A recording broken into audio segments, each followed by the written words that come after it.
नमस्कार दोस्तों, स्वागत है आपको आपके चैनल ऑनलाइन फ्री एजुकेशन में। और आज की इस वीडियो में हम Indian polity and constitution type 1 का सारा जो है 1 से लेकर 25 तक का सवाल का प्रैक्टिस करेंगे। तो चलिए पहला जो सवाल है उसको देखते हैं। A federal structure for India was first put forward by the act of 1935। ठीक है, ये जो 1935 में हुआ था ये पास हुआ था ब्रिटिश पार्लियामेंट में। ठीक है, अब देखते हैं second, which of the following exercise the most profound influence in framing the Indian constitution. यानी इंडियन कॉन्स्टिट्यूशन को बनाने में कौन सा एक्ट महत्वपूर्ण था? वो था आपका the government of India act 1935।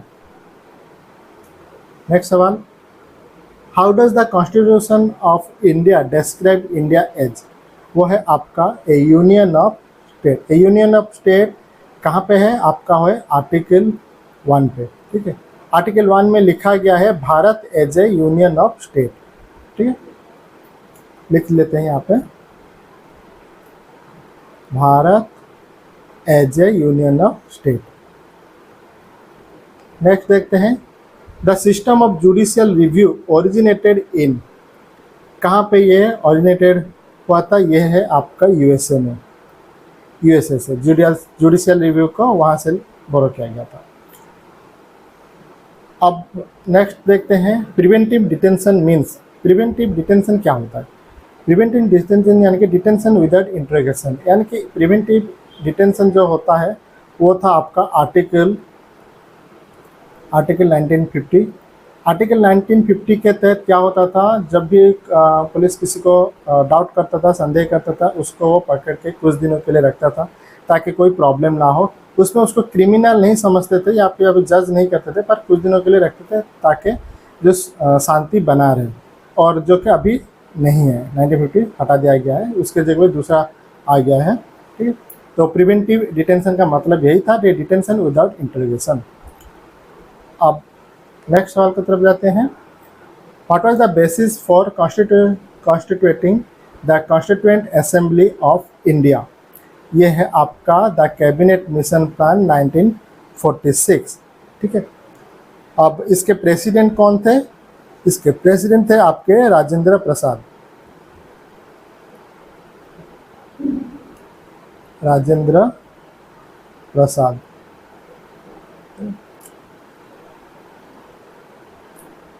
ये हुआ था कब? 9 दिसंबर 1946 को।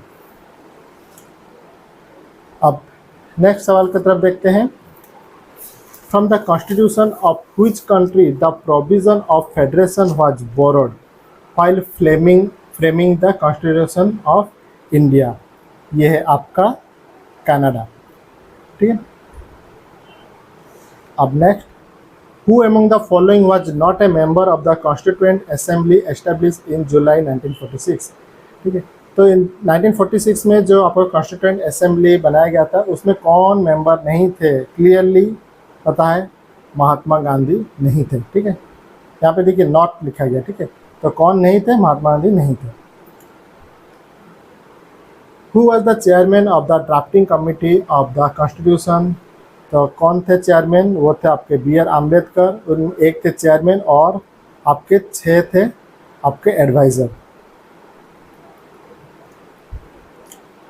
ठीक है, और ड्राफ्टिंग कमेटी कब बना था? 29 अगस्त 1947 को।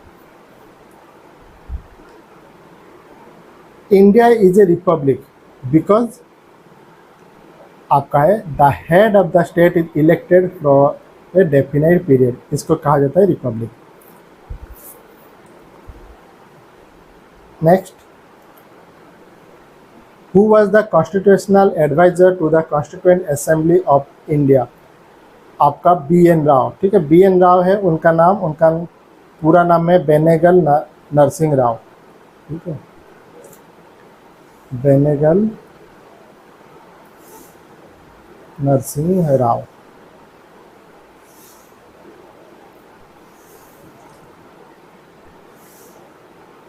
Which of the following countries has introduced direct democracy?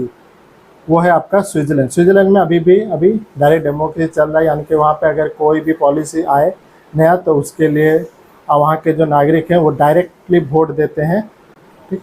पर हमारे यहाँ पे क्या होता है, एक रिप्रेजेंटेटिव रहते हैं, किसी दल के रिप्रेजेंटेटिव होते हैं जिसको हम वोट देते हैं और वो डिसाइड करते हैं, पर वहाँ के जो नागरिक हैं, वोटर्स हैं, वही उसको डिसाइड करते हैं और उसी को ही कहा जाता है डायरेक्ट डेमोक्रेसी, ठीक है। Who was the president of the Republic of India who consistently described Indian secularism as सर्वधर्म संभव, ठीक है। वो है आपके डॉक्टर सर्वपल्ली राधाकृष्णन। तो डॉक्टर सर्वपल्ली राधाकृष्णन हमेशा कहते थे सर्वधर्म संभव को सपोर्ट वो करते थे। और ये जो लाइन है ये किसका लाइन है, ये है महात्मा गांधी जी का लाइन है। अब देखते हैं नेक्स्ट सवाल की तरफ। Which of the following countries have an unwritten constitution? कहाँ पे लिखित तौर पे कोई भी कॉन्स्टिट्यूशन नहीं है, और वो है आपका यूके। लगभग हर देश में उनका एक अपना एक कॉन्स्टिट्यूशन होता है जिसको लिखा गया है, पर वहाँ पे कोई भी नहीं है जहाँ पे लिखा हो कि द कॉन्स्टिट्यूशन में कुछ यानी कि रिटनली नहीं है, ठीक है। द कॉन्स्टिट्यूशन इस तरह से कुछ भी उनके पास नहीं है।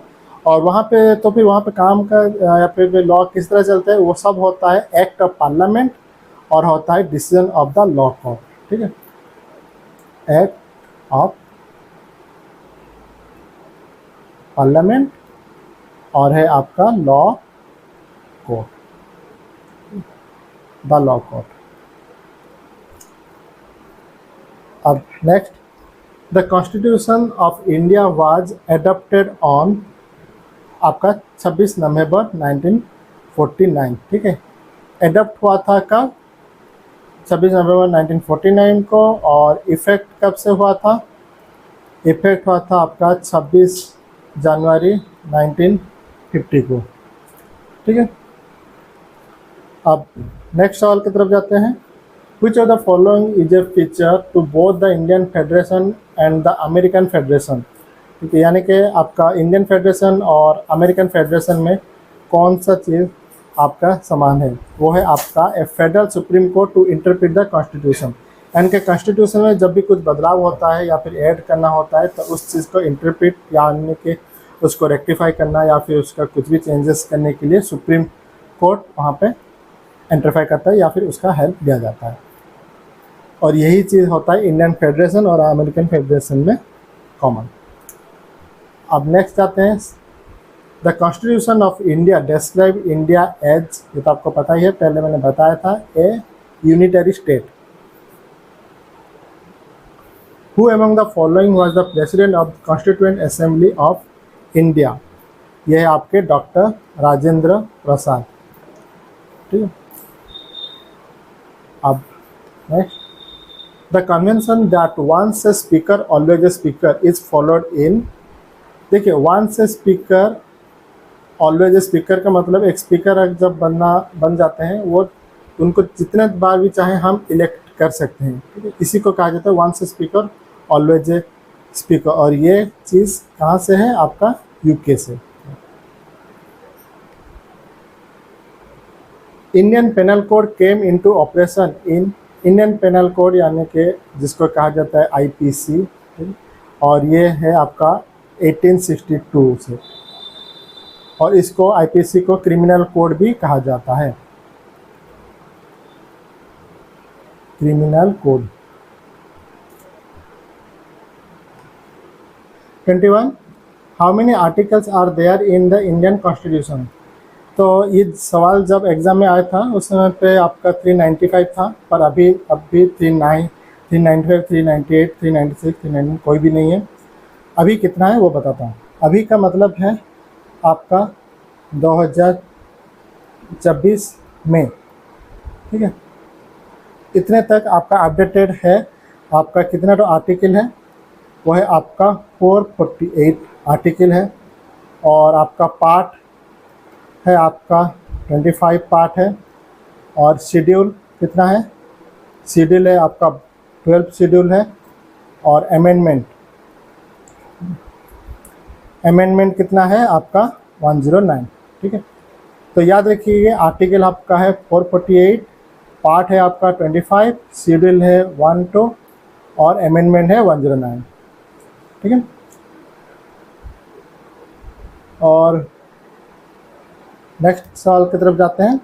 22, a federal structure for India was first put forward by the act of 1939। When was our national anthem first sung and where? तो पहली बार हमारा नेशनल एंथम यानी कि जन गण मन जो था वो गाया गया था 27 दिसंबर 1911 को कलकत्ता में, जो कि अभी आपका कोलकाता हो गया है। और ये है आपका INC। ठीक है, INC यानी कि नेशनल इंडियन नेशनल कांग्रेस, वहाँ के जो मीटिंग हुआ था कलकत्ता में उसमें इसको गया था। और ये आपका संस्कृत में था, यानी कि जो है आपका तत्समा बंगाली उसी में। और ये आया था कहाँ से? ब्राह्मो हाइन से आया था। ठीक है,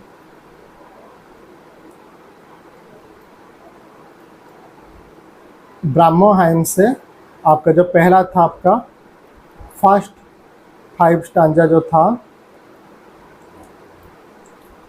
फर्स्ट 5 स्टांजा किससे? ब्राह्मो हाइन से। अब नेक्स्ट सवाल, the constitution of India came into force on, यह आपका 26 जनवरी 1950, 26 जनवरी 1950 से आपका इनटू फोर्स। ठीक, केम इनटू फोर्स हुआ था 26 जनवरी 1950 को। नेक्स्ट है आपका the term caste was derived from, ये जो कास्ट है एक्चुअली पहले इंग्लिश में नहीं था, ये बाद में आया है। ये था आपका पोर्तुगीज से। ठीक है, ये इसका जो ओरिजिन है आपका, ये आपका कास्टा। ठीक है, ये जो कास्टा वर्ड है ये आपका है स्पेनिश वर्ड। स्पेनिश और पोर्तुगीज जो है उनका वर्ड है कास्टा, और उस कास्टा से आया है आपका कास्ट। उसको पहली बार जो है अटेस्टेड किया गया था इंग्लिश में 1613 CE या फिर AD भी आप इसे बोल सकते हैं। ठीक है, तो ये रहा आपका 25 सवाल। अगर आपको ये 25 1 से लेकर 25 तक हमने जो भी सवाल का प्रैक्टिस किया, अगर कहीं पे कुछ गलत हो तो आप मुझे कमेंट सेक्शन में पूछ सकते हैं, और कुछ भी डाउट हो तो भी पूछ सकते हैं। और अगर आपको हमारा वीडियो आपको अच्छा लगा हो तो प्लीज़ वीडियो को लाइक कीजिए, अपने दोस्तों के साथ वीडियो को शेयर कीजिए, और अगर आप हमारे चैनल में नए हैं तो सब्सक्राइब करना मत भूलिए। अगले वीडियो आने तक मुझे इजाज़त दीजिए। Have a nice day, take care, bye bye, भवतु सर्वमंगलम।